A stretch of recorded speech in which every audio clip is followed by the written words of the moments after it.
नमस्कार, good morning, जोहार। मैं चुन स्वागत है झारखंडी हिंदी न्यूज में। तो चलिए जानते हैं आज की ताजा और महत्वपूर्ण खबरों को।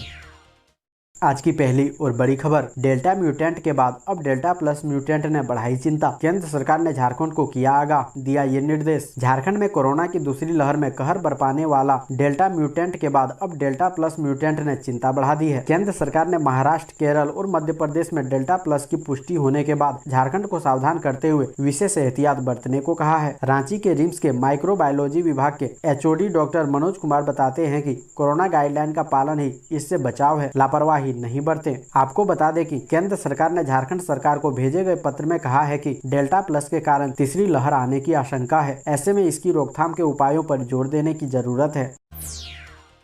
अगली बड़ी खबर, बिहार, झारखंड सहित इन राज्यों में अगले 3 दिनों तक भारी बारिश के आसार। भारतीय मौसम विज्ञान के अनुसार अगले 3 दिनों के दौरान पूर्वी और आसपास के मध्य भारत के अधिकांश हिस्सों में तेज आंधी के साथ व्यापक बारिश हो सकती है। मध्य भारत के इन हिस्सों में बिहार, झारखंड, छत्तीसगढ़, ओडिशा और पूर्वी मध्य प्रदेश शामिल है। दरअसल देश के कुछ हिस्सों में मानसून का आगमन हो चुका है। कई हिस्सों में लगातार बारिश होने के कारण बाढ़ जैसी स्थिति हो गई है, तो कितने ही राज्यों में अब भी मानसून ने दस्तक नहीं दी है। लगातार बारिश आने वाले राज्यों में पूर्वी भारत के बिहार, पश्चिम बंगाल, ओडिशा, झारखंड समेत कुछ हिस्से शामिल हैं। अगली बड़ी खबर, झारखंड में वैक्सीनेशन की धीमी रफ्तार पर सवाल। हेमंत सरकार ने केंद्र सरकार को बताया जिम्मेदार। झारखंड में कोरोना की दूसरी लहर का कहर थम गया है, लेकिन तीसरी लहर की आहट के मद्देनजर राज्य का स्वास्थ्य विभाग पहले से ही सतर्क है और सभी जरूरी तैयारियों को पूरा करने की कोशिश की जा रही है। हालांकि इस दौरान राज्य में वैक्सीनेशन की धीमी रफ्तार को लेकर सवाल उठ रहे हैं। दरअसल विशेषज्ञों का मानना है कि कोरोना महामारी की तीसरी लहर को रोकने में सोशल डिस्टेंसिंग और मास्क के साथ वैक्सीनेशन ही एकमात्र विकल्प है। लेकिन झारखंड में वैक्सीनेशन की धीमी रफ्तार चिंता का कारण बन गई है। ऐसे में स्वास्थ्य विभाग का तर्क है कि राज्य में सीमित संख्या में वैक्सीनेशन की डोज उपलब्ध है, इसलिए वैक्सीनेशन की रफ्तार भी डोजेज के मुताबिक ही आगे बढ़ रही है।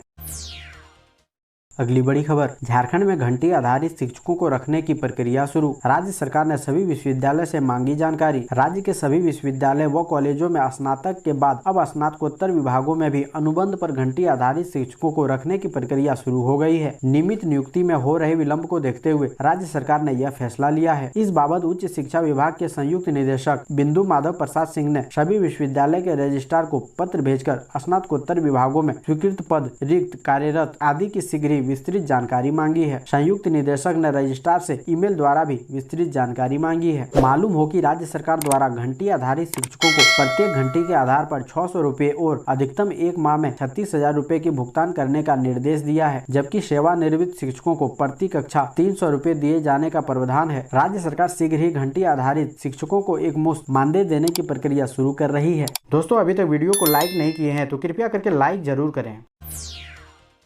अगली बड़ी खबर, 10वीं व 12वीं का रिजल्ट जारी करने को लेकर जैक के प्रस्ताव पर विभाग सहमत। सीएम से विभाग ले रहा अंतिम सहमति। 10वीं एवं 12वीं के परिणाम जारी करने को लेकर झारखंड एकेडमिक काउंसिल द्वारा तैयार मॉड्यूल प्रस्ताव पर स्कूली शिक्षा एवं साक्षरता विभाग सहमत है। इस पर मुख्यमंत्री हेमंत सोरेन से अंतिम स्वीकृति ली जा रही है। उनकी स्वीकृति मिलने के बाद जैक को इस संबंध में औपचारिक पत्र भेज दिया जाएगा। हालांकि स्कूली शिक्षा एवं साक्षरता विभाग ने पहले ही उक्त मॉड्यूल के आधार पर रिजल्ट तैयार करने को लेकर आवश्यक तैयारी करने का मौखिक निर्देश जैक के पदाधिकारियों को दे दिया गया है। आपको बता दें कि जैक द्वारा तैयार मॉड्यूल के अनुसार 10वीं के रिजल्ट का आधार 9वीं तथा 12वीं का रिजल्ट का आधार 11वीं की परीक्षा में विद्यार्थियों को मिले अंक होगा। अगली बड़ी खबर, 26 जून को होना था ओपीडी का शिलान्यास। देवघर एम्स के उद्घाटन में निशिकांत दुबे आना चाहते थे। प्रशासन वर्चुअल एंट्री देने पर अड़ा रहा तो सांसद ने रद्द करा दिया कार्यक्रम। देवघर एम्स के ओपीडी का 26 जून को होने वाला उद्घाटन कार्यक्रम टाल दिया गया है। भाजपा सांसद निशिकांत दुबे इस कार्यक्रम में सशरीर उपस्थित होना चाहते थे, लेकिन देवघर डीसी मंजूनाथ भजंत्री उन्हें वर्चुअल एंट्री देने पर अड़े थे। इस विवाद के बीच केंद्रीय स्वास्थ्य मंत्रालय ने देवघर एम्स ओपीडी का उद्घाटन ही टाल दिया है। सीएम के सचिव को गुरुवार को भेजे गए पत्र में केंद्रीय स्वास्थ्य मंत्रालय के इकोनॉमिक एडवाइजरी नीलम्बुज शरण ने बताया कि 26 जून को देवघर एम्स के ओपीडी का उद्घाटन परिहार्य कारणों से टाल दिया गया है। नीलम्बुज शरण ने यह पत्र सांसद निशिकांत समेत राज्य के मुख्य सचिव और एम्स देवघर के कार्यपालक निदेशक को भी भेजा है।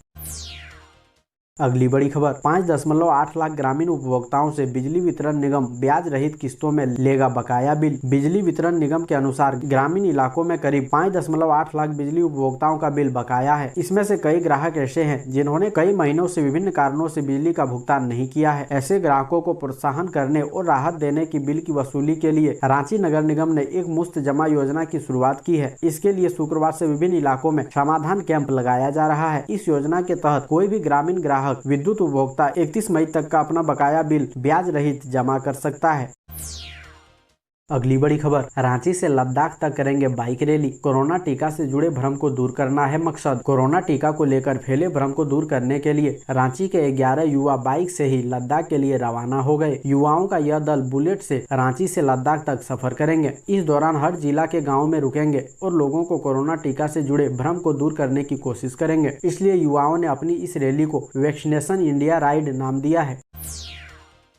अगली बड़ी खबर, 5 वर्षों से अधूरा है चतरा का कुंदा कस्तूरबा विद्यालय भवन। दूसरे भवन में क्लास का संचालन किया जा रहा है। बच्चियों में शिक्षा को बढ़ावा देने के लिए वर्ष 2005 में कस्तूरबा गांधी आवासीय विद्यालय की स्थापना की गई थी, लेकिन 15 वर्ष बाद भी प्रखंड में विद्यालय का अपना भवन नहीं बन पाया है। संवेदक की लापरवाही के कारण आज तक कस्तूरबा विद्यालय का भवन अधूरा है। भवन का निर्माण 3.86 करोड़ रुपए की लागत से किया जा रहा था। निर्माण कार्य 2016 में शिक्षा विभाग द्वारा शुरू किया गया था, लेकिन भवन आधा अधूरा बनाकर छोड़ दिया गया। 2 वर्षों से निर्माण कार्य बंद है। भवन के अभाव में बच्चियों को बीआरसी कार्यालय व अन्य भवन में पठन पाठन किया जा रहा है। बच्चियों को पढ़ाई करने व रहने में काफी दिक्कत हो रही है। विद्यालय में छात्राओं की संख्या 350 है। सबसे अधिक परेशानी छात्राओं को रात्रि विश्राम के दौरान होती है।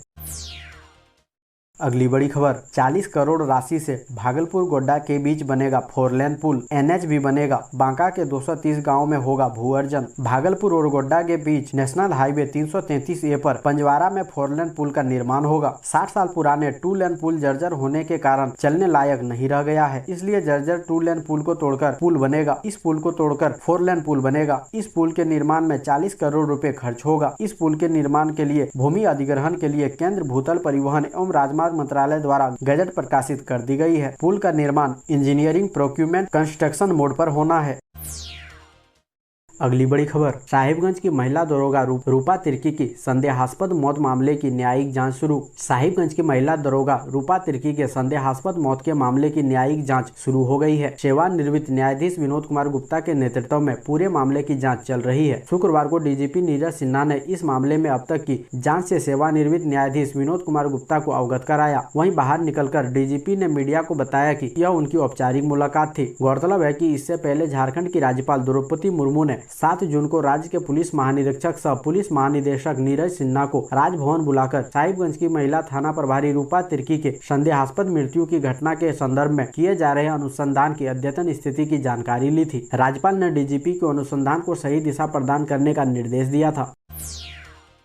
अगली बड़ी खबर, अपराधियों के बढ़ते हौसले। आरपीएफ ने ट्रेन में मोबाइल चुराते कंटा टोली के 5 युवकों को पकड़ा। आरपीएफ ने गुरुवार को ट्रेन में यात्रियों का मोबाइल फोन चुराने वाले एक गिरोह का भंडाफोड़ किया है। रांची रेल डिवीजन के सुरक्षा आयुक्त प्रशांत यादव ने चोरों को गिरफ्तार करने के लिए 6 सदस्यीय एक टीम बनाई है, जो ट्रेनों में सिविल ड्रेस में चोरों को पकड़ने के लिए अभियान चला रही थी। उसी दौरान टाटा हटिया पैसेंजर ट्रेन में 20-25 वर्ष के 5 लड़के संदिग्ध हालत में दिखे। वे एक यात्री को घेर कर खड़े थे। उसी बोगी में सीआरपीएफ के 6 जवान भी बैठे हुए थे, जो उनकी हरकतों पर नजर रखे हुए थे। जैसे ही ट्रेन टाटी सिल्वे स्टेशन पहुंची, लड़के एक यात्री के पॉकेट से मोबाइल फोन निकालने लगे। तभी आरपीएफ जवानों ने उन्हें रंगे हाथ पकड़ लिया। 5 लड़के कंटा टोली के आसपास के रहने वाले हैं। आरपीएफ इंस्पेक्टर सुमन कुमार झा ने बताया कि पूछताछ के बाद 5 लड़कों को जीआरपी थाने के हवाले कर दिया गया है।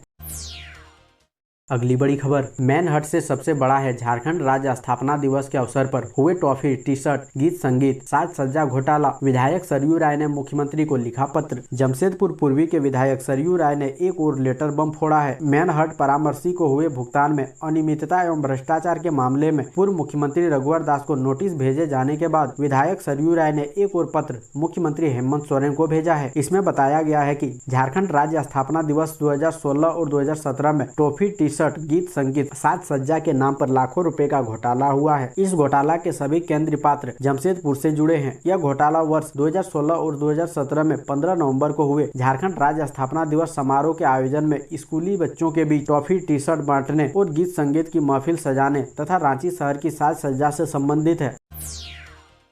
अगली बड़ी खबर, एसीबी की नोटिस के बाद पूर्व मुख्यमंत्री रघुवर दास ने कहा, मैं घबराने वाले लोगों में से नहीं हूं। झारखंड के रांची में सीवरेज ड्रेनेज निर्माण का डीपीआर तैयार करने के मामले में मैनहर्ट परामर्शी की नियुक्ति की गई थी। इस नियुक्ति में हुई अनियमितता और भ्रष्टाचार मामले एंटी करप्शन ब्यूरो यानी एसीबी ने पूर्व मुख्यमंत्री रघुवर दास को नोटिस भेजा है। इस नोटिस के राजनीतिक दांवपेच फिर से शुरू हो गए हैं। भारतीय जनता पार्टी के राष्ट्रीय उपाध्यक्ष और झारखंड के पूर्व मुख्यमंत्री रघुवर दास ने भी पलटवार करते हुए शुक्रवार को कहा कि मैनहर्ट के मामले पर कुछ लोग राजनीतिक रोटी सेक कर अपना गुजारा कर रहे हैं और 2005 से अब तक इस मामले में आरोपों के अलावा कुछ नहीं मिला है। दास ने शुक्रवार को कहा कि राज्य में इस बीच में कई सरकारें आई और चली गई। वर्ष 2011 में हाई कोर्ट के आदेश के बाद कंपनी को भुगतान किया गया था। उस समय अर्जुन मुंडा मुख्यमंत्री और हेमंत सोरेन वित्त मंत्री थे। फिर भी राज्य सरकार चाहे जिस एजेंसी से जाँच करवाएं, मैं घबराने वाले लोगों में से नहीं हूँ, बल्कि मैं ये मांग करता हूँ कि निष्पक्ष जाँच कराकर सरकार इस मामले का पटाक्षेप करे, ताकि कुछ लोग जो इसे लेकर अपनी राजनीति चमकाने में लगे रहते हैं उनको जवाब मिल जाए।